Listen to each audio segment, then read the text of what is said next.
그런 시다르타 태자의 수많은 감정의 일어남과 사라짐, 생각의 일어남과 사라짐이 나중엔 결국엔 시다르타 태자를 무엇하게 만든다? 출가를 해서 사문이 돼서 결국엔 수행을 통해서 어떤 분이 되시게끔 한다? 부처님이 되게끔 하는 겁니다. 여러분들 옛날에 이런 말 들어보셨어요? 모는 떡잎부터 알아본다고요. 뭐든지 다 차곡차곡 그렇게 되는 계기가 있어야 나중에 어떠한 결과가 이루어집니다. 그런가요? 안 그런가요? 매우 성실하고 착하고 똑똑한 그런 사람이 나중에 성실하게 착하게 똑똑하게 살 가능성이 더 많을까요? 맨날 흥청망청 쓰고 자고 누가 봐도 왜 쟤는 저렇게 살까라고 하는 사람이 나중에 성실하게 착하게 살 가능성이 높을까요? 물론 그럴 가능성이 있지만 전자가 훨씬 더 많을 겁니다. 오늘은 우리가 어느 부분에 대해서 살펴볼 거냐? 시타르타의 어린 시절, 즉 태자 시절과 그리고 시타르타 태자가 결국엔 출가를 하게 되는 직접적인 동기인 무슨 유관? 사문 유관이라는 겁니다. 사문이라는 것은 4개의 문을 얘기하죠. 동문, 그 다음에 남문, 그리고 서문, 그리고 북문입니다. 이해하셨나요? 제가 오늘 뭔가 이렇게 좀 부산스럽네요. 얼굴이 한번 크게 잡히겠네요. 부담스럽겠네요. 자, 여기 읽어보겠습니다. 풍속이고요. 모든 폭력을 두려워한다. 삶은 모두에게 사랑스럽다. 자기 자신을 남의 입장에 놓아보고 죽이지도 말고 죽이도록 하지도 말라.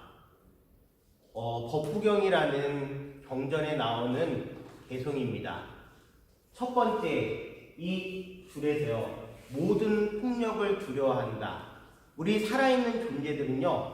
모두가 자기를 해하려고 하는 것들에 대해서 두려워할까요? 안 할까요? 두려워합니다. 누가 나에게 위협을 가하려고 하는 순간 나에게 공격적인 반응이 나오든 또는 두렵게 숨는 반응이 나오든 다 그것은 무슨 반응 때문에 그렇다? 두려움의 반응 때문에 그렇습니다. 모든 존재들은요. 폭력을 싫어하는 이유가 그 내면에는 자기 자신을 뭐하기 때문에 그렇죠? 아끼고 사랑하기 때문에 그렇습니다. 두 번째 줄이 그겁니다. 삶은 누구에게? 모두에게 사랑스럽습니다. 소중한 겁니다. 아껴야 되는 겁니다. 나의 삶은 너무나 소중하고 사랑스러운 삶입니다. 하지만 이 세상을 살다 보면요. 저에게 수많은 폭력이 가해집니다. 그 폭력이 직접적으로 주먹으로 때리거나 진짜로 이렇게 물리적인 폭력을 행사하거나 하는 것뿐만이 아니라 어떤 직장을 다녔을 때 직장 상사가 험한 말을 하거나 또는 서류를 다시 해오라고 던지거나 하는 모든 행위들이 저에게 뭐가 되죠? 폭력이 됩니다. 또는요, 제가 살면서 저 자신에게 스스로 폭력을 가할 때가 있습니다. 나는 왜 이렇게 남들처럼 못 사는 걸까? 좀 잘 살면 좋을 텐데 나는 태어난 환경이 왜 이런 걸까? 라고 하면서 자기 스스로 자기에게 폭력을 행사할 때가 있나요? 없나요? 행사할 때가 있습니다. 이런 모든 것들이 우리의 사랑스러운 삶을 위협하는 것들입니다. 자기 자신을 남의 입장에 놓아보고 역지사지라는 말 아시죠? 입장을 바꿔서 생각을 해본다는 겁니다. 나의 생명이 모두가 소중한 것처럼 타인의 생명도 똑같이 뭐한 거죠? 소중한 겁니다. 그렇기 때문에 죽이지도 말고 죽이도록 하지도 말라라고 누가 말씀하셨다? 부처님께서 말씀하셨습니다. 왜? 우리가 시타르타 태자의 어린 시절을 살펴보면서 법구경 이 구절을 살펴보냐면 이 시타르타 태자의 마음속에는 어떤 마음이 가장 첫 번째다? 바로 모든 생명을 사랑하는 마음이 깔려 있습니다. 그것을 우리가 받아들일 때, 왜 시다르타 태자께서 나중에 출가를 해서 부처님이 되실 수밖에 없는지를 알 수가 있습니다. 어떤 마음이 깔려있다? 바로 연민의 마음이 깔려있습니다. 연민의 마음 속에는요, 타인의 고통에 대해서 슬퍼하는 마음이 있을까요? 없을까요? 슬퍼하는 마음이 매우 큽니다. 삶의 자세가 진지할까요? 진지하지 않을까요? 매우 진지합니다. 그렇기 때문에 그 수많은 고민과 고뇌를 할 수밖에 없는 겁니다. 이게 첫 번째 오늘 중요한 단서입니다. 이해하셨죠? 자, 두 번째는 여기 요 사진 보이시나요? 저희 중앙암에 무지개가 이틀 전에 떴습니다. 그래서 제가 찍은 거예요. 너무 아름다워서. 삶이 너무 아름다워서요. 자, 빈 화면입니다. 사진을 한 장 보여드릴 텐데요. 한번 생각을 해보세요. 어떤 생각을 하냐면 이 아이가 자라던 시절이 어땠을까? 사진을 볼게요.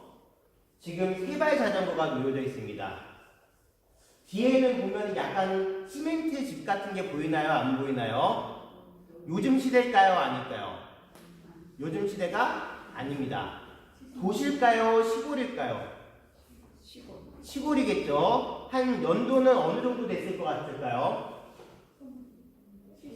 한 6, 70년대 이쯤 돼 보입니다. 그렇게 이 아이가 그런 1960, 70년대로 예상이 되는 시골의 한 마을에서 자랐습니다. 당연히 이 아이한테는 그 시골의 정서가 들어갈까요? 안 들어갈까요? 들어갑니다. 만약에 이 아이가 아주 부유한 고식집에서 자랐다면 그 부유한 고식집의 환경이 이 아이의 마음속에 들어가 있을까요? 안 들어가 있을까요? 들어가 있겠죠. 그런가요? 안 그런가요? 그렇습니다. 자, 이어서 두 번째 사진을 볼게요. 자, 왜 웃으시나요? 제가 닮았나요? 전지 아닌지는 아직 얘기 안 합니다. 네. 자, 지금은 한 어느 정도로 되고 있나요? 한 중학생 정도의 모습을 가지고 있습니다. 옛날에 리복 가방이 유행을 했었죠. 수학여행을 가면은 저 샌드백 가방에다가 옷을 막 다 챙겨가지고 대체적으로 저 때는 어디로 수학여행을 갔냐면 경주 또는 설악산, 다 비슷한 시대를 살았군요. 자, 그렇다면은 이 아이의 정서에는 그 시대의 환경에 사고가 들어갈 거야, 안 들어갈 거요? 들어갑니다. 이게 매우 중요합니다. 자, 그 다음에 이어서 볼게요. 자, 저 아닌 것 같죠? 네, 저 아니에요. 네. 자, 이때는 한 어느 정도 돼 보이나요? 네, 군대를 제대하고 이제 혼자서 전국을 일주할 때, 걸어서 다닐 때, 그때입니다. 삶에 대해서 모습을 보세요. 진지할까요? 진지하지 않을까요? 상당히 좀 우울하게 생겼죠? 걱정거리가 많게 생겼습니다. 그래서 이 사람이 나중에는 어떻게 된다? 출가를 해서 이렇게 변해 있습니다. 네, 저죠. 네, 접니다. 이 세 사진 다 저예요. 자, 제가 이 모습을 보여드린 이유가 있습니다. 부처님은 부처님이 되려고 딱 부처님이 되신 게 아니겠죠. 어린 시절을 보내고 청소년 시절을 보내고 또 20대를 보내고 부처님 결혼하셨나요? 안 하셨나요? 결혼을 하셨습니다. 그리고 아이를 낳으시고 그런 다음에 뭐 하셨죠? 출가를 해서 그리고 수행을 통해서 부처님이 되셨습니다. 그러면 부처님 출가하고 나서부터의 인생이 중요한 것이 아니라 모든 사람의 인생은 연속선상에 있다면 태어났을 때부터 그리고 청소년을 지나서 그 다음에 성년이 돼서의 모습이 다 중요할까요? 중요하지 않을까요? 매우 중요합니다. 그 과정 속에서 고민하는 것들이 맨날 일어나고 또 사라졌다가 일어났다가 사라졌다가 했기 때문에 결국엔 뭐 하시게 된다? 출가를 하시게 된다는 얘기입니다. 저도 수많은 고민을 다 했겠죠. 그래서 그 고민 속에서 나중에 선택한 것이 무엇이다? 출가라는 길입니다. 저는 스님으로서의 모습뿐만이 있는 것이 아니라 예전에 그 어렸을 때의 모든 과정을 거쳐서 여기에 서 있습니다. 여러분들도 마찬가지인가요? 아닌가요? 여러분들도 마찬가지입니다. 불교를 만나기 전에 여러분들의 모습이 있을 것이고 어렸을 때의 모습이 있었을 겁니다. 그리고 지금 불교를 만나서 여러분들의 생각이 달라진 그러한 모습이 있을 겁니다. 또한 하나입니다. 어떤 걸 얘기하려고 했냐면 이렇게 귀엽고 쪼망만한 아이가 이제는 시간이 지나서 이렇게 됐습니다. 저는 또 시간이 지나면 50대의 저의 모습이 있을 거고 60대의 저의 모습이 있을 겁니다. 저희 모습 속에서 60대의 저의 삶이 끝날 수도 있는 거고요. 또는 70세까지 살아서 70세의 저의 모습이 있을 수도 있습니다. 모든 생명은요, 태어나서 성장을 해서 결국엔 늙어가다가 어떻게 된다? 어떻게 된다? 죽음을 맞이하게 됩니다. 이것이 오늘 우리가 공부할 때 알아야 되는 밑에 깔려있는 부처님의 시타르타 태자의 생각입니다. 모든 것들은 변화해서 결국엔 사라진다는 거예요. 이것을 어렸을 때부터 느꼈던 시타르타 태자는 마음속에 항상 어떤 것이 있다? 연민과 슬픔이 있습니다.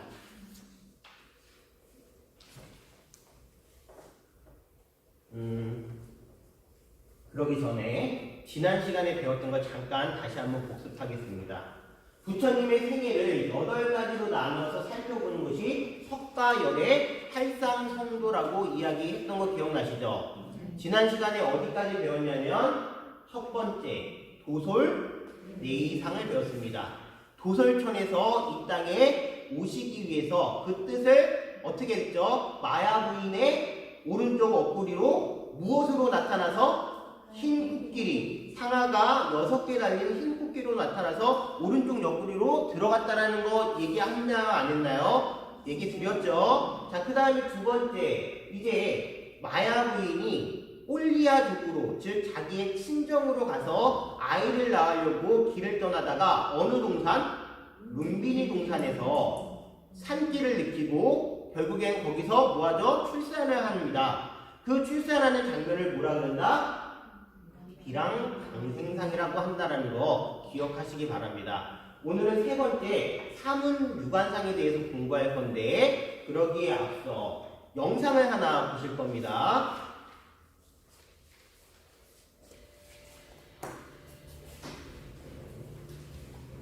자, 대받아.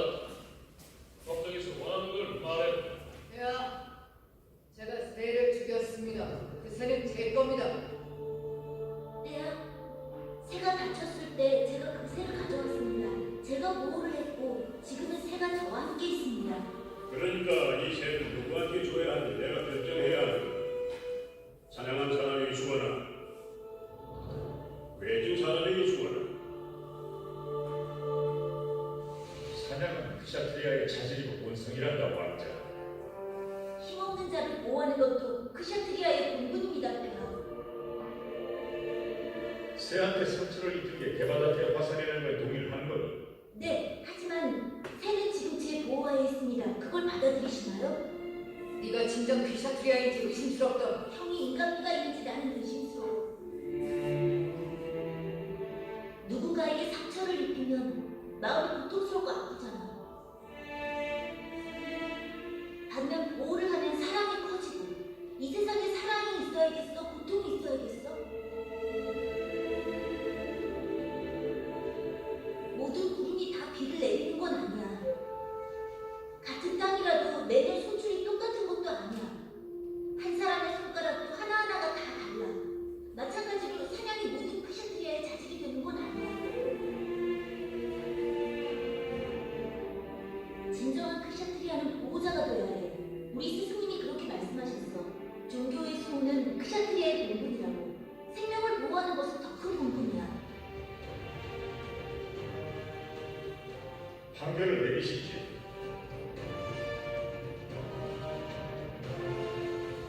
둘 다 내 아이입니다. 아차스파티 사제님, 판결을 내려주시오.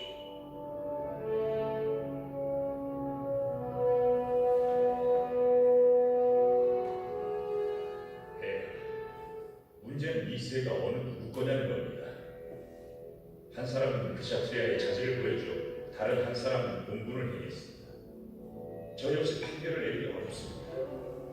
이 판결을 내릴 수 있는 건 이 세뿐입니다.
잘 보셨나요? 드라마 붓다에서 이렇게 조금씩 수업 때마다 제가 어떤 부분을 편집해서 이렇게 보여드릴 겁니다. 그걸 보여드리는 이유는 뭐냐면 우리가 석가모니 부처님의 생애를 단순히 지식적으로 살펴보는 것은 어느 책에서든 다 볼 수가 있습니다. 하지만 우리가 알아야 될 거, 우리가 느껴야 될 거는 부처님의 삶이 어떠한 상태에 있었는지가 가장 중요한 겁니다. 감정적으로 공유가 돼야 됩니다. 여기에 지금 시다르타 태자가 나오죠. 어떤 사건이 있었냐면 데바다타라는 사촌 형이 나옵니다. 데바다타는 유명하죠. 왜 유명한가요? 부처님께 위해를 가하려고 한 부처님의 제자입니다. 그리고 부처님을 반역을 해가지고 부처님을 죽이려고 했던 부처님의 제자예요. 나중에 이 데바다타는요 어떻게 되냐면 지옥문에 떨어집니다. 그런 데바다타를 이제 드라마에서 상대적인 이제 그 관계로 만들어가지고 이제 이 시다르타 태자의 사랑이 얼마나 큰지를 보여주는 장면인데요. 둘 다 이제 사냥을 이제 나가서 시다르타 태자는 사냥을 하지 않고 왜냐하면 생명을 죽일 수가 없으니까 데바다타가 새를 싸가지고 죽였습니다. 죽인 게 아니라 맞췄습니다. 그 맡은 새를 당연히 데바다타는 자기 거라고 사냥을 했으니까 주장하는 것이고 그것을 누가 치료한 거죠? 시다르타 태자가 이렇게 구해서 치료를 한 겁니다. 누구의 소유일까요? 물론 소유라는 건 중요하지 않습니다. 맨 마지막 장면에서 그 새가 누구한테 가나요? 바로 사랑을 준 사람에게 간다는 겁니다. 시다르타 태자는 유년기에 무엇에 대해서 계속 고민을 할 수밖에 없었냐면은 크샤트리아라는 종족으로 태어난 것들에 대한 한계가 있습니다. 크샤트리아는 무엇이라고 그랬죠? 왕족이며 귀족이며 싸움을, 전쟁을 담당하는 그러한 계층입니다. 항상 폭력과 마주해야 되는 그러한 종족입니다. 폭력을 당연하게 일삼고 그 폭력을 통해서 국가를 점령하고 물론 그것을 국민을 위해서 하는 거라고 하지만 당연히 힘을 키워야 되는 존재입니다. 하지만은 시다르타 태자는 뭐라고 얘기하죠? 폭력으로서 무언가를 다스리기보다 사랑으로서 보호하는 것이 크샤트리아의 본분이라고 이야기를 합니다. 전환을 하는 거죠. 생각을 전환을 하는 겁니다. 시다르타 태자의 가장 마음속에 가장 근본적으로 있는 것은 무엇이다? 인류에 대한 또는 모든 생명에 대한 사랑의 마음, 연민의 마음이 있었다라는 것을 여러분들이 꼭 기억하시기 바랍니다. 저는 이 연민의 마음을 어디서 느꼈냐면 이렇습니다. 시다르타 태자는 어렸을 때 일주일 만에 어머니를 잃었나요? 안 잃었나요? 어머니가 돌아가셨습니다. 물론 이모, 작은 어머니, 마하파자파티의 손에서 아주 금이야 오기야 자랐습니다.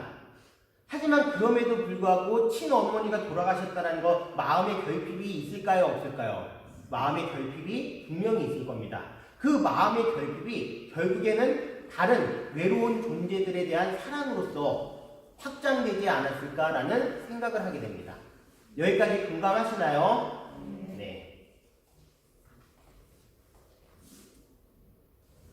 자, 또 하나의 이야기를 하려고 합니다. 그 당시의 시대적 상황을 살펴볼게요.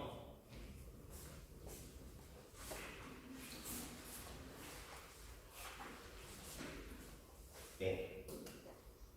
아까 전에 제가 수업을 하기 전에 어떤 사람이 생각을 할 때, 어떤 사람이 생활을 할 때 그 시대적 환경을 살펴봐야 된다라고 얘기했습니다. 시대적 환경이요. 석가모니 시다르타 태자가 살았던 그 시대는 인도에 여러 국가가 있었습니다. 그 중에 강대국이 있었는데 그 강대국들은 어떤 강대국들이냐면 이제 상업이 발달을 하는 겁니다. 무엇이 발달한다고요? 상업이 발달해요. 상업이 발달한다는 것은 무역이 활동이 이루어진다는 건가요? 무역 활동이 이루어집니다. 상업이 발달하고 무역 활동이 이루어지다 보면은 당연히 무엇이 중요하게 되냐면 무엇이 중요하게 되는 거죠? 돈, 자금의 융통이 가장 중요하게 됩니다. 이 돈을 많이 가지고 있는 사람이 힘을 가질까요? 힘을 잃어버릴까요? 힘을 가지게 됩니다. 이전의 시대는요, 당연히 제사장이라고 하는 바라문들, 브라만들이 어떤 정신적 세계를 주관하면서 나라를 이끌고 또는 왕이라는 분들이 힘이라는 걸 통해서 폭력을 통해서 나라를 이끌었다면 이제는 돈의 흐름을 통해서 국가의 힘이 막 성장할 때입니다. 그런데도 불구하고 부처님이 태어나신 카필라성은요 상업보다는 아직까지는 농업을 중시하는 그러한 사회였습니다. 그래서 숙도다나 왕 아시죠? 시다르타 태자의 아버지의 숙도다나 왕을 우리 한문으로 바꾸면 어떤 뜻이 되냐면 정반왕이 됩니다. 그때 반자가 무슨 반자냐? 밥반자예요. 농경, 쌀을 중시하는 그러한 환경에서 자랐습니다. 따라서 매년 무엇이 행해졌냐면 농경제라는 것이 이루어졌습니다. 그것은 무엇이냐? 이제 밭을 갈고 논을 갈 시기에 왕족들이 밖에 나가가지고 그것을 치하하고 축하하면서 신에게 제사를 지내는 그러한 의식을 하는 겁니다. 시다르타 태자는 매년 그 농경제를 따라다니다가 어느 해에 갑자기 마음이 이상하게 움직입니다. 가서 보니까 일하는 사람들이 옷도 제대로 못 입고 이 팔뚝에는 힘줄이 막 쏟아져 있고 얼굴은 다 그을려서 타서 진짜 힘겹게 일을 하고 있는 겁니다. 가서 질문을 하죠. 왜 이렇게 힘겹게 일을 하십니까? 저는 일을 해야지만 먹고 살 수 있습니다. 좀 쉬시면 어떨까요? 저에게 휴식은 주어지지 않습니다. 왜 휴식할 수 없죠? 세금을 내야 되니까요. 즉 시다르타 태자는 생각을 하게 됩니다. 우리를 위해서 지금 이렇게 힘을 가지고 있는 사람들을 위해서 많은 사람들이 뭐하고 있다? 피해를 받고 있구나. 그러면서 다시 한번 이 세계를 둘러보게 됩니다. 소가 힘겹게 일을 하는 모습, 새들이 날아와가지고 벌레를 잡아먹는 모습, 그런 모든 모습들이 다 야국 방식의 모습으로 누구의 눈에? 시다르타 태자의 눈에 비춰지게 되는 겁니다. 그 모든 순간이 슬픔이었을까요? 기쁨이었을까요? 그 모든 순간이 슬픔으로 다가오게 되는 겁니다. 그래서 그 자리에서 벗어나서 시다르타 태자는 어디를 가게 되느냐? 잠구나무라는 나무가 있습니다. 잠구나무라고요. 이거는 우리나라에는 없지만 인도에는 아주 흔한 나무라고 합니다. 그래서 우리가 스님들 축원할 때 이런 거 들어보셨어요? 시사바 세계 남선부주 동양 대한민국 들어보셨어요? 그때 시사바 세계라는 것은 사바 고통을 감내해야 되는 그러한 세계에 남선부주라는 것은 남쪽의 선부주 즉 잠구나무가 많은 그러한 공간에 동양에 있는 대한민국이라는 뜻입니다. 따라서 이 잠구나무라는 것은 우리가 살고 있는 이 세계를 뜻하는 대표적인 뜻으로도 사용이 되는 나무입니다. 잠구나무 아래에서 무엇이 들어가느냐? 앉아서 생각에 고요히 빠져들게 됩니다. 그것을 우리가 뭐라 그러냐면 선정이라고 합니다. 마음을 고요하게 두는 상태요. 이 마음을 고요하게 두는 상태로 명상을 하는 시타르타주를 태자를 많은 사람들이 찾아 나섭니다. 그런 다음에 결국에는 이 숫도다나 왕도 시타르타 태자를 보게 되죠. 그 순간 숫도다나 왕에게 시타르타 태자에 대한 무엇이 생기죠? 경외심이 생깁니다. 당신 아들에게 절을 하는 사건이 일어나요. 물론 이게 역사적인지 역사적이지 아닌지 그것을 진짜 분명히 알 수 있는 것은 아니지만 우리가 여기서 알 수 있는 것은 가장 중요한 거 하나, 바로 나중에 부처님께서 어떠한 상태로 깨달음을 얻으신다? 선정의 상태로 깨달음을 얻으신다는 것을 꼭 기억해야 됩니다. 어렸을 때 자기가 농경대에 나가서 그러한 슬픔을 보고서 잠부나무 아래에서 선정을 들었을 때의 그 기억을 떠오르면서 결국엔 나중에 뭐한다? 보리수 아래에서 깨달음을 얻으신다는 것. 그렇기 때문에 이 장면이 매우 중요한 장면입니다. 어렸을 때 선정에 들었던 그 경험이요. 자, 여기까지 이해되셨나요? 자, 이제 영상을 하나 더 보실 텐데요. 요건 좀 길어요. 그 이유가 있습니다. 왜냐하면은 이제 우리가 느껴야 되는 것이 어떤 거냐면 생로병사의 고통이에요. 태어나고 그리고 늙고 병들고 죽는 고통이 물론 실체적으로 내가 겪는 것이 가장 슬프겠지만 가장 힘들겠지만 시타르타 태자에게 어떻게 삶과 죽음이 느껴졌을까 한번 우리가 생각을 해보면서 이 영상을 보도록 하겠습니다.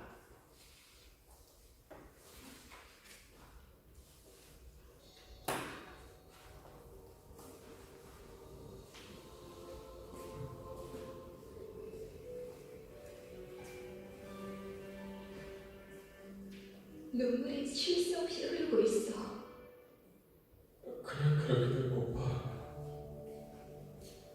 슬픔과 아픔이 가득하니까. 마음속 갈등이 일어날 때는 눈물이 멈춰지지가 않아. 이전에도 말했지만 다시 한번 말할게. 삶을 너무 심각하게 생각하지 마. 그럼 짐처럼 느껴지잖아. 신이라 부르든 의문이라 부르던데 나한테는 똑같아. 왜 나한테는 항상 그런 일이 생길까? 도처의 갈등과 충돌이야. 연합군 영역에서는 견해의 충돌, 형역군은 이상의 충돌, 아바마마와는 장벽을 부수느라 충돌하고 전쟁에서는 충돌에 대한 두려움, 죽음의 공포에 대한 갈등. 이런 갈등들 때문에 나는 때로 자제력을 잃어. 나는 깊은 명상이 들어가. 때로 다른 사람들에게 상처를 주기도 하지. 오늘도 봐. 숙모님의 마음을 상하게 했잖아. 이 모든 갈등이 하나의 답으로 해결될 수는 없어.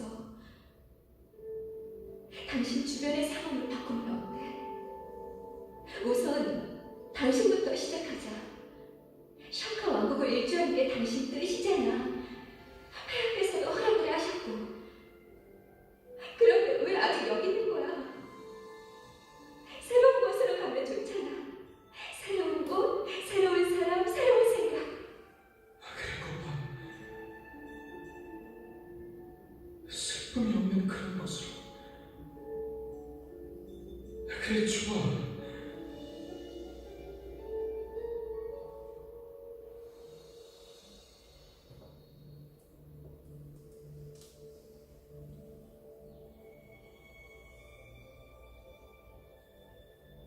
안녕히 계세요, 아버님.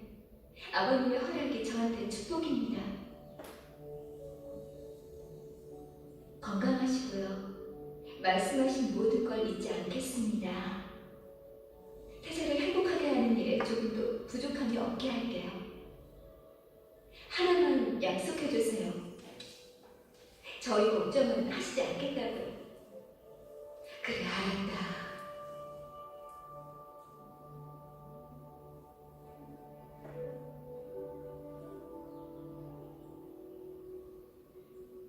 왕비마마를 잘 살펴주세요.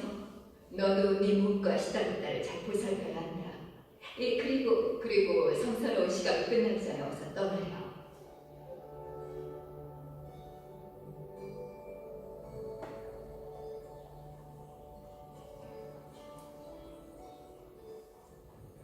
예, 폐하. 스파르타의 여행 준비를 철저히 했겠지. 당연하죠, 폐하. 병사들을 미리 보내뒀습니다. 일부는 왕자 부부를 지키기 위해 같이 가고요. 호위 무사들도 변장하고 따라가니까 왕자는 그들의 존재를 모를 겁니다. 태자의 여행에는 아무런 장애가 없을 겁니다.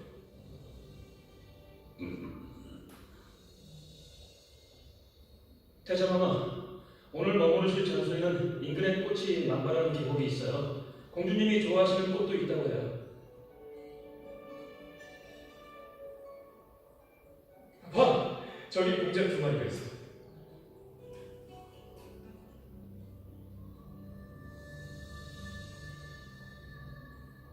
마차를 세워 천다.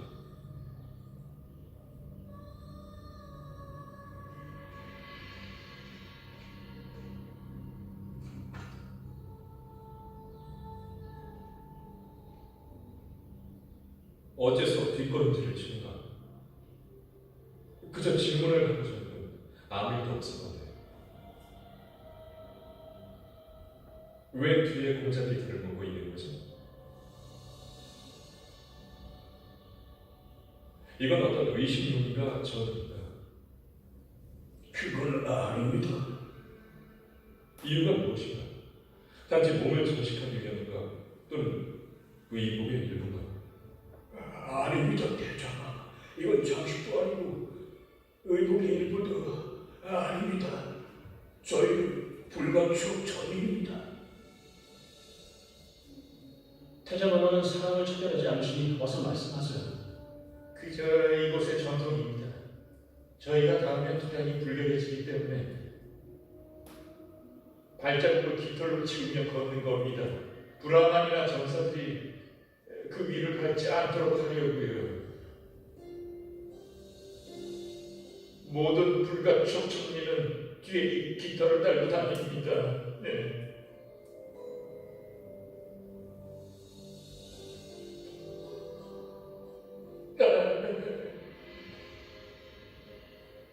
이건 무슨 전통인가? 이 인간은 이리도 모욕하는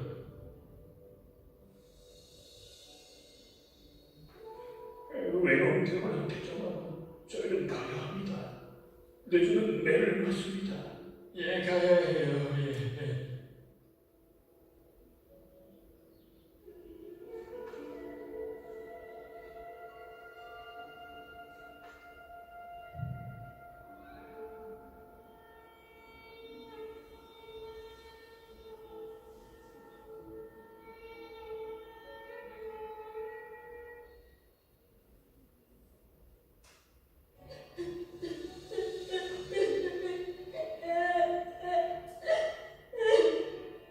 무슨 소리 못 들었어? 무슨? 아이 우는 소리 같은데?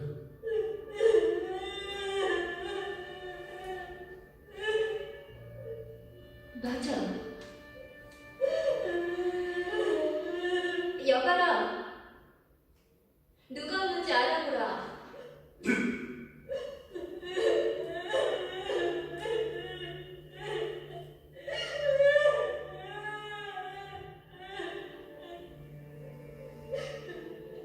어린 소리입니다.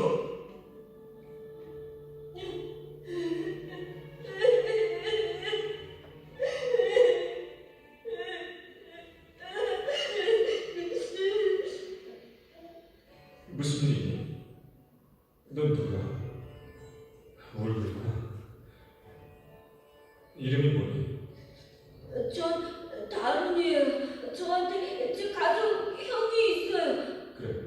형한테 무슨 일이 생긴 거야? 이 병사들이 잡아갔어요. 병사들? 병사들이 뭐 때문에 잡아갔지? 형이 폭력에 걸렸어요. 그렇다면 의사한테 데리고 간 거겠지? 아니요. 형을 신도시로 데려간댔어요.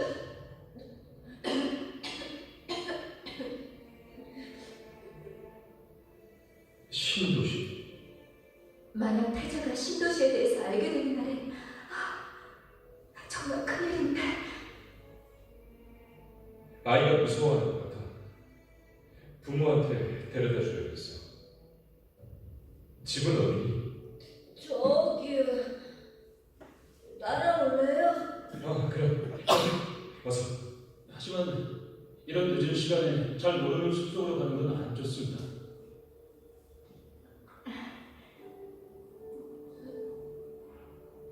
오늘 밤엔 다른한테 음식을 먹이고 여기에서 재우면 어떨까? 내일 아침에 우리가 집에 데려다 줄게.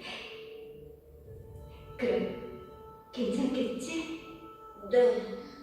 알았어요. 갈까?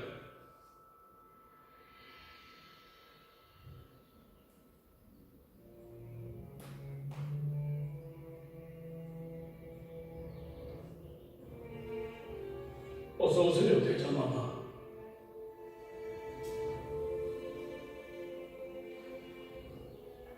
잘 오셨습니다.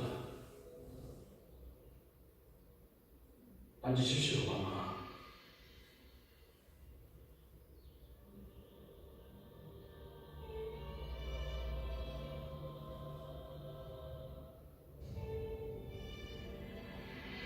보잘것없지만 저희한테 남아있는 음식입니다.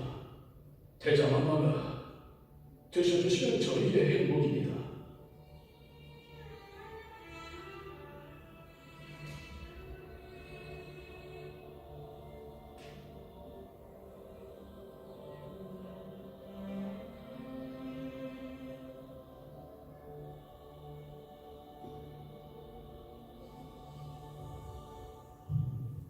어떻게 다섯 식구가 이토록 적은 밥으로 살아간단 말인가? 어쩌겠습니까? 하루 종일 열심히 일하지만 이보다 더 많이 벌 수는 없어요. 마을 사람들이 인심이 좋아 항상 서로 도우며 살고 있습니다. 하지만 그들도 어쩔 도리가 없어요. 전쟁이 있었으니 그들도 반도가 없지요.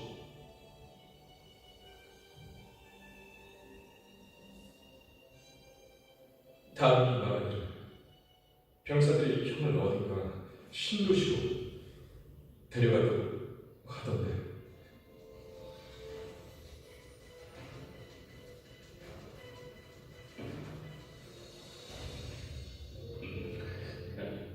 신도시요? 아니요, 대장마마. 자율치료를 말씀드린 게지요. 병자들이 치료를 받는다고 들었습니다. 훌륭하신 의사들이 진료한다고요. 제 큰아들이 아팠습니다. 그래서 아들을 친척과 함께 보낸 겁니다, 대장마마. 형을 사랑하는구나. 그래서 그렇고. 아무것도 드시지 않았네요.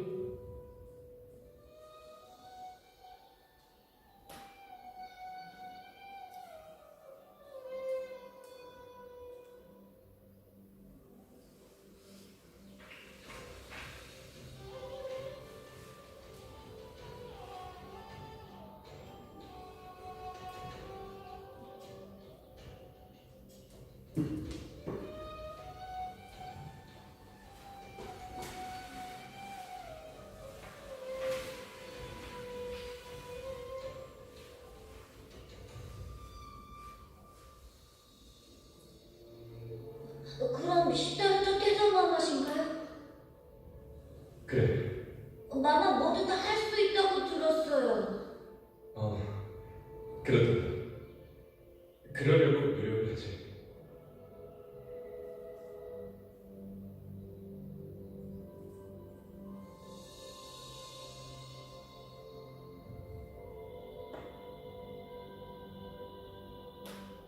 아버지,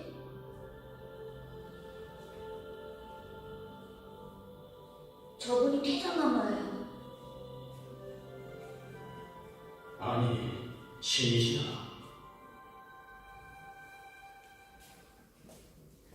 제가 수업 시간에 이렇게 원래 영상을 길게 안 보여드리는데 이 장면은 길게 좀 봐야지만 마음에 와닿는 게 있을 것 같아서 거의 이제 각색 없이 편집 없이 따온 거예요.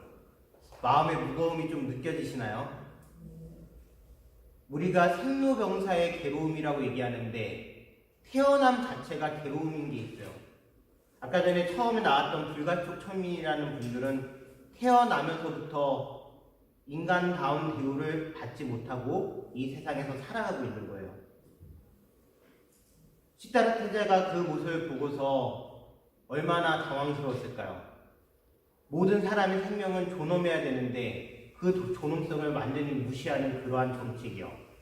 그리고 두 번째, 지금 아이가 막 울면서 자기 형을 누군가 데려간다 그러는데 그 당시에 역사적으로 있었는지 없었는지는 모르겠지만 아시타 선인이 시다르타 태자가 나중에 성인이 될 것이다라는 그러한 예언을 듣고서 숫도다나 왕이 시다르타 태자에게 무엇을 보여주지 않기 위해서 슬픔과 고통을 보여주지 않기 위해서 신도시라고 해서 도시를 하나 만들어서 아픈 사람들을, 병든 사람들을 수용해서 격리시켜 놓는 그러한 도시를 만들어요. 그래서 지금 홍역을 앓은 그 형이 병사한테 끌려가가지고 격리 장소에 간 것을 숨기고 있는 겁니다.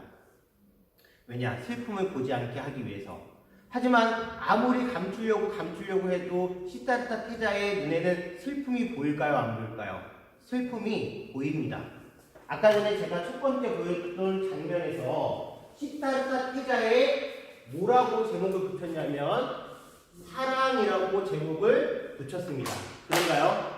그 다음에 두 번째 보여줬던 영상에서는 시다르타 태자에 뭐라고 붙였죠? 슬픔이라고 붙였습니다. 사랑과 슬픔을 합쳐서 불교적인 용어로 뭐라 그럴까요?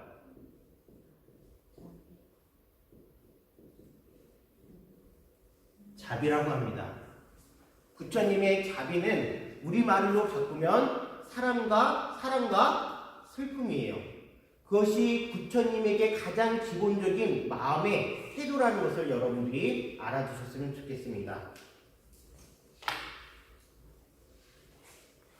자, 사문유관상을 보도록 할게요. 이것이 사문유관상이라고 하지만 네 개의 문에서 네 가지 모습을 봤다라고 얘기했지만 이것이 책에서처럼 어느 날 동문을 갔다가 어느 날 서문을 갔다가 어느 날 남문을 갔다가 어느 날 동문을 갔다가 일어나는 일이라고는 생각할 필요가 없어요. 동서남북 네 가지 문이 중요한 것이 아니라 생로병사를 어떻게 하면 벗어날 수 있을까 하는 시다르타 태자의 고민이 들어갔다는 것을 여러분들이 잘 알아두시고, 첫날 어느 날 동문을 지나가는데요. 어떤 사람을 보게 되느냐? 바로 늙어서 몸을 제대로 가눌 수 없는 사람을 보게 됩니다. 그것을 보면서 찬나에게 물어보죠. 저 사람은 왜 저러냐? 당연히 나이 먹어서 늙어서 그렇다라는 걸 얘기를 합니다. 두 번째는 어떠한 장면을 보게 되느냐? 병들어서 누워있는 사람을 보게 됩니다. 저것은 무엇이냐? 모든 사람들은 때가 되면 어느 때가 되면 몸이 아픕니다 라고 얘기합니다. 그 아픔, 병의 몸의 아픔을 보게 됩니다. 그리고 또 어떠한 장면을 보게 되느냐? 사람이 죽어서 이제 화장터로 가는 장면을 보게 됩니다. 이것이 세 가지 슬픔 장면이에요. 오늘 나눠드린 유인물 잠깐 보실게요.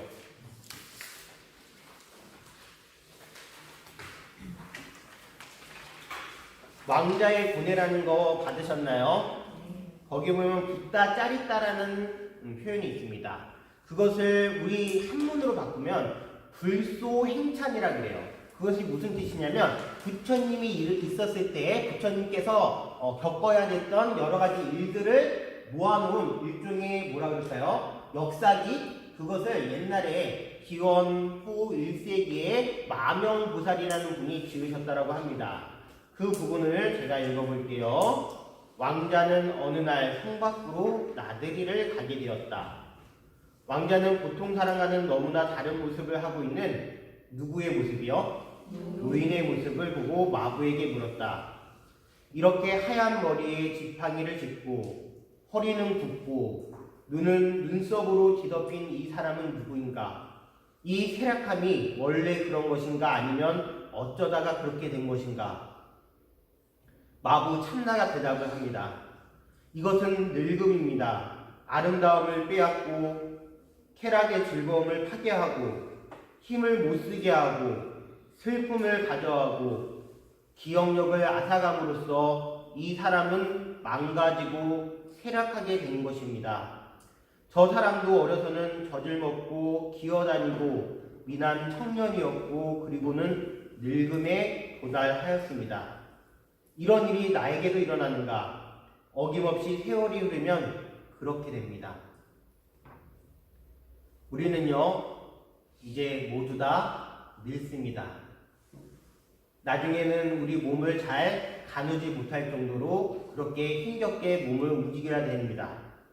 그것을 보고서 시다르타 태자도 느끼는 거죠. 나도 저렇게 될 것이라는 것을. 자, 그 다음에 이어서요. 왕자는 이 말을 듣고 한숨을 쉬면서 노인의 모습을 응시하다가 고개를 돌려 기뻐하고 있는 사람들을 바라보았다. 그리고는 이렇게 말하였다.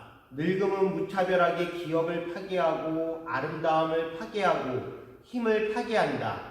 그런데 사람들은 눈으로 직접 이런 현상을 보고서는 괴로워하지 않는구나. 왕자는 말을 돌려 왕궁으로 돌아갔다. 다음번에는 병들어 고통에 일그러진 사람을 보았다. 왕자는 생각하기를 저런 고통이 저 사람에게만 있는 것일까? 병에 괴로워하는 것이 모든 사람에게 닥치는 것인가? 사람들은 지금 즐거워하지만 결국은 괴로움으로 끝나는 것인가? 라는 의문을 품으며 다시 왕궁으로 돌아왔다. 또 다음번에는 네 사람의 들것에 실려가는 죽은 사람을 보았다. 왕자는 마부에게 물었다. 네 사람이 지고 가는 저 사람은 누구인가? 슬퍼하면서 따라가는 사람은 누구인가? 저 사람은 지성과 감각이 없으며 숨이 떠났습니다.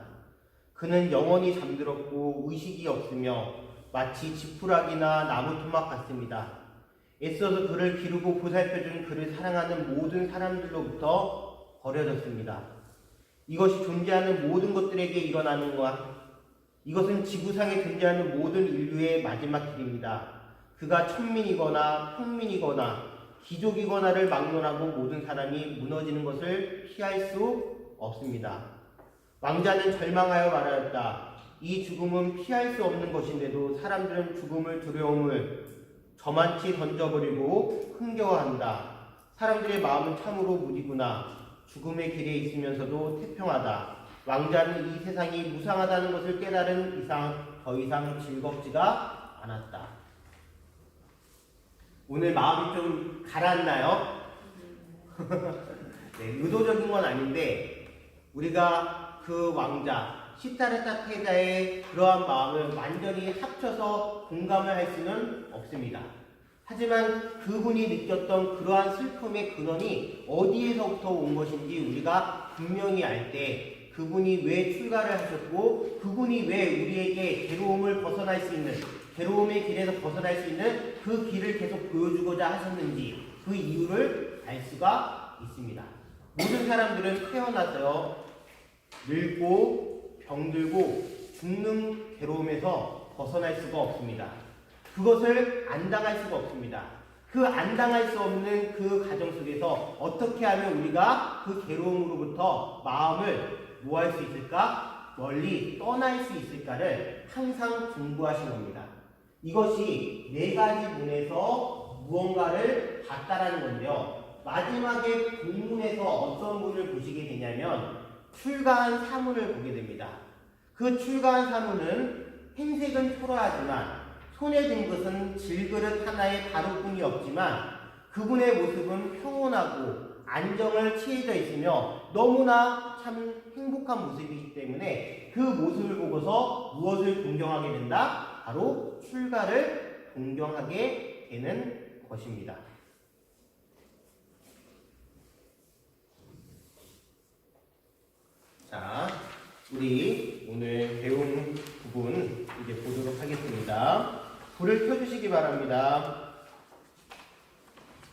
뒤에 불을 펴주시기 바랍니다.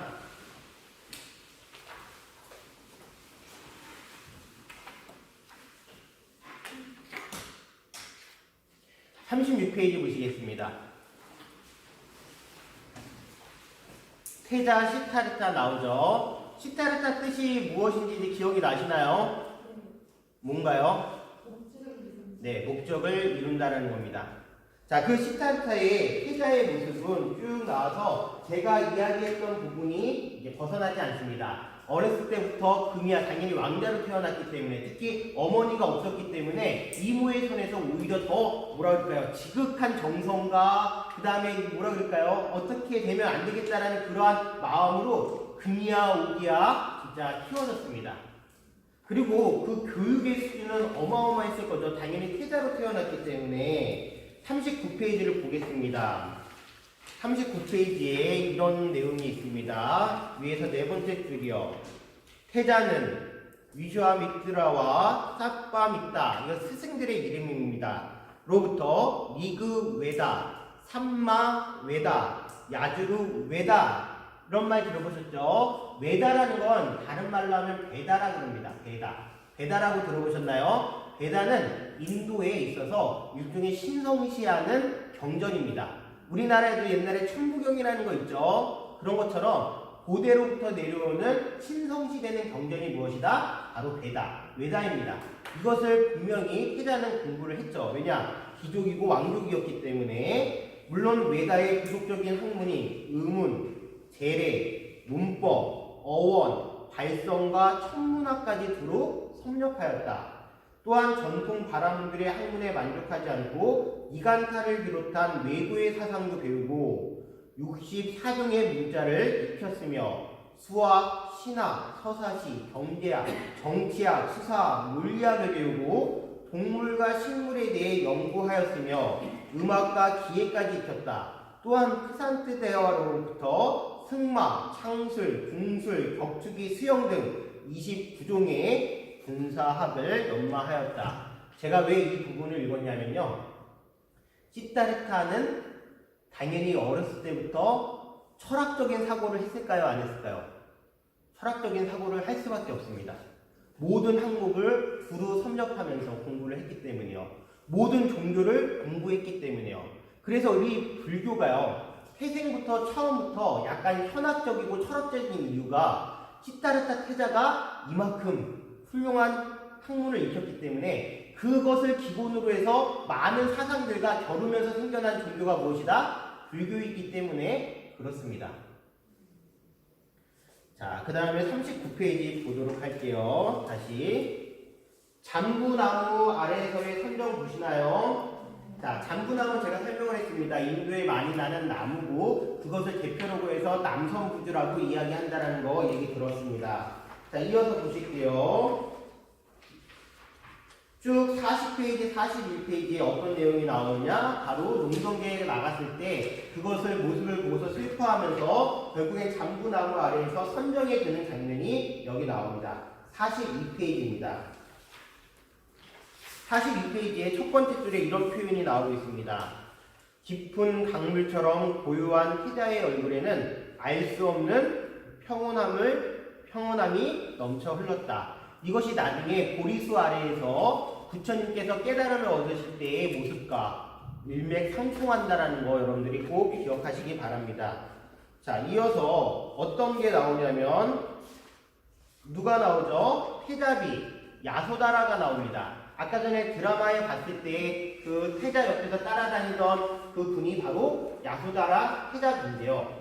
야소다라는 부처님과 어떠한 인연이 있었죠? 예전에 연등 부처님 때 7개의 꽃송이를 바친 그분이 바로 누구죠? 고삐라는 분이고 그 고삐라는 분이 나중에 누가 된다? 야소다라고 됩니다.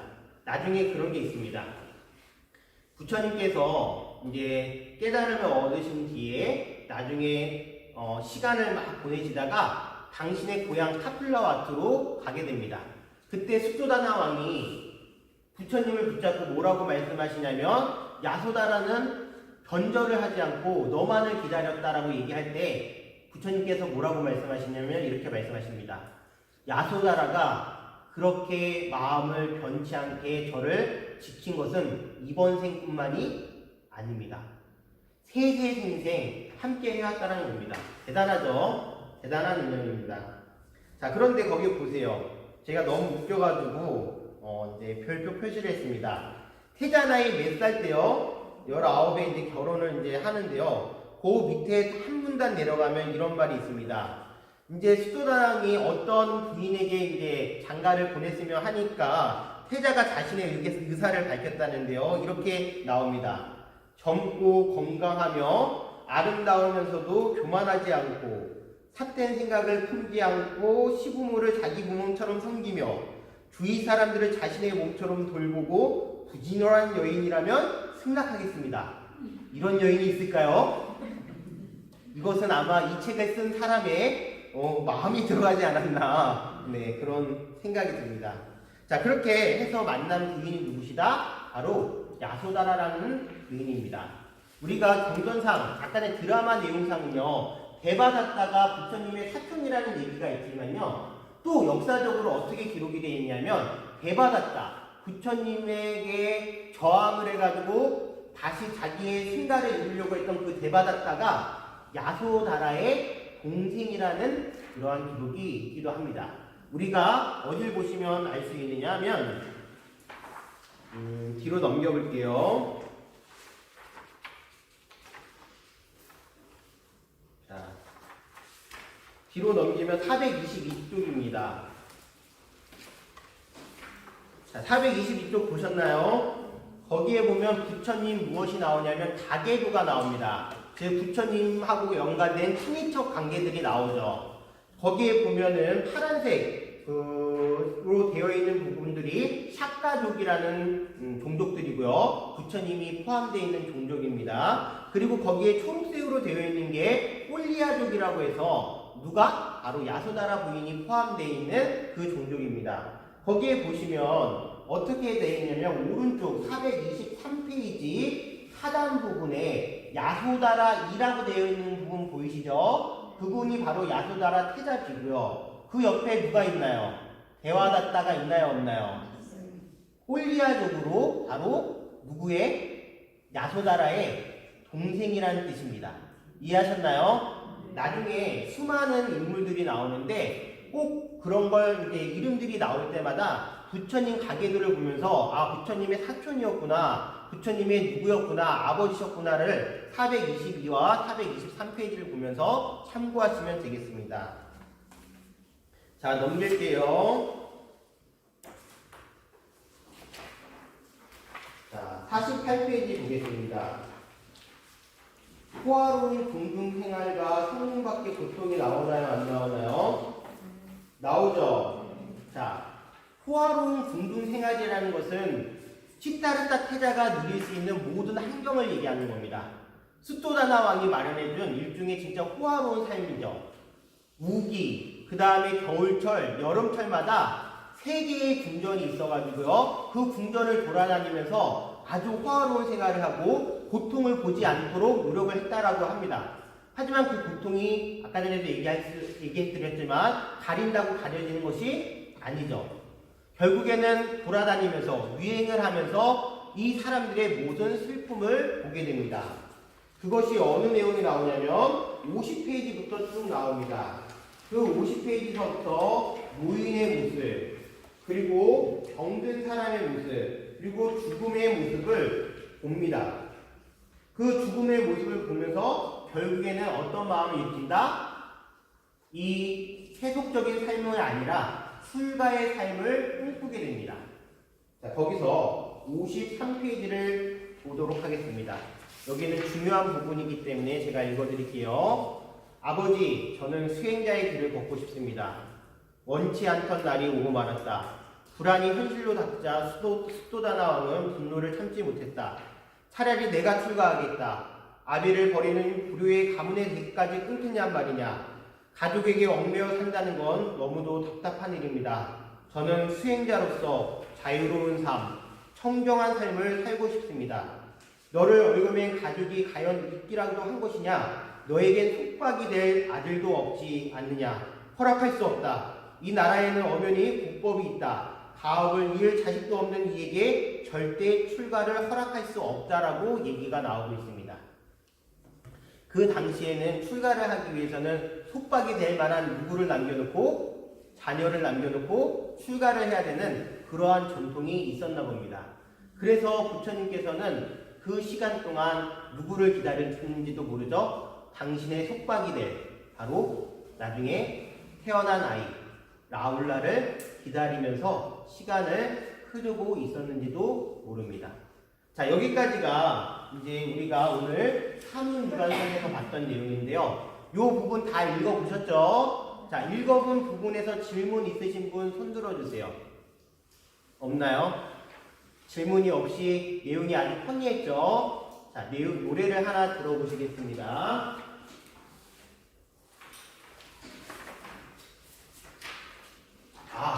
노래 듣기 전에 오늘 진짜 중요한 거 빼먹었네요. 지난 시간에 제가 이 그림 보여주면서 룬비니 동산에서 부처님께서 태어나시자마자 7발자국을 걸으시면서 하늘 위 하늘 땅 아래를 가리키면서 뭐라고 말씀하셨다? 천상천하 유아독존이라고 말씀하셨다라는 걸 기억할 겁니다. 지난 시간엔 천상천하 유아독존으로 우리 부처님께서 가장 위대하신 분이라는 것을 우리가 공부를 했습니다. 그런 다음에 오늘 두 번째 3계 계고입니다. 3계라는 것은 모든 세계를 뜻하는 거예요. 욕계, 색계, 무색계 이러한 세계에 대해서는 나중에 배운다고 하더라도 모든 세계가 다 어디에 빠져있다? 고통에 빠져있다는 겁니다. 생로병사의 고통뿐만이 아니라 우리가 8가지 괴로움이라고 하는데 첫 번째 생, 노, 늙음, 병, 병들, 그 다음에 죽음, 그 다음에 또 어떤 슬픔이 있냐면 이런 슬픔이 있습니다. 보고 싶은 사람을 보지 못하는 헤어지는 괴로움. 그것을 우리가 뭐라 그러냐? 애별미고라고 합니다. 보고 싶지만 헤어지는 괴로움이요. 그런데 또 이런 거 있죠. 보기 싫은데 꼭 봐야 되는 사람이 있나요? 없나요? 있죠. 진짜 회사 같은 데 가면은 진짜 보기 싫은데도 맨날 보는 분도 있고 그렇습니다. 그런 괴로움을 뭐라 그런다? 원증 회고라 그럽니다. 마음속에 증오가 미움이 있는데도 계속 만날 수밖에 없는 괴로움이요. 그 다음에 또 어떤 괴로움이 있냐면 이겁니다. 부부득고 구하고자 하는데 구할 수 없는 괴로움이요. 배고픈데 먹을 게 없어서 구하지 못하는 괴로움이요. 뭘 해야 되는데 할 수가 없는 괴로움이요. 그것이 무엇이다? 부득고입니다. 그 다음에 또 이런 고통이 있습니다.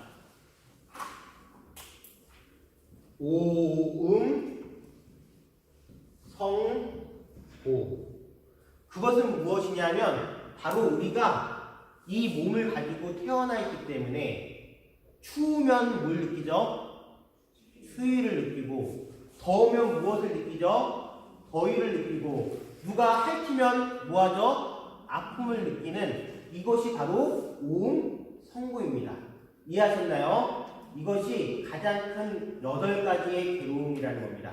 그 8가지 괴로움에서 뭐 하겠다? 아담 안지하겠다. 내가 그 모든 슬픔과 고통으로부터 평안케 하리라 라는 것을 선언하신 겁니다. 누구에게 모든 평안을 주겠다라는 거죠? 삶의 고통, 죽음의 고통, 그러한 모든 고통으로부터 항상 고뇌하고 번민에 쌓이는 우리 모든 존재들을 뭐하게 하겠다? 마음의 평안을 주도록 당신께서 수행해서 뭐 하신 거죠?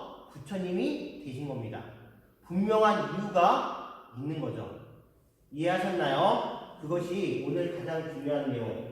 고통을 봄으로써 이 3계가 고통임을 알므로써 그 고통으로부터 벗어날 수 있는 길을 우리에게 제시하기 위해서 무엇을 하신다? 이제 다음 시간에 보지만 출가를 하신다는 것을 공부하게 될 겁니다. 노래를 한 곡 들어보겠습니다.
완전히 이어서 없고 거기까지만 있더라고요.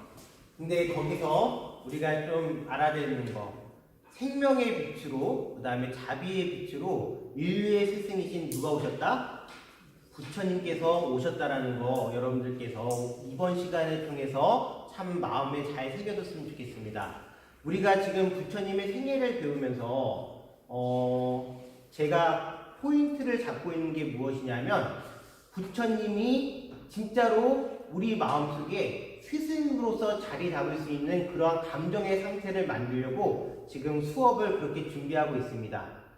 여러분들께서 잘 따라오셔서 진짜로 우리가 부처님에 대한 믿음이 확고하게 자리 잡게끔 하는 게 저의 바람이고, 또 여러분들께서도 이 수업 시간을 통해서 그것을 목표로, 물론 그것이 쉽게 되는 게 아니고 억지로 되는 게 아닙니다. 부처님이 진짜로 우리와 함께 계시다라는 것을 마음속으로 깊게 간직하게끔 하게끔 여러분들도 마음의 상태를 계속 그렇게 내주시기 바라겠습니다. 자, 오늘 수업 질문 있으신가요? 네, 질문 있으신가요? 질문 없으시면 수업 마치도록 하겠습니다.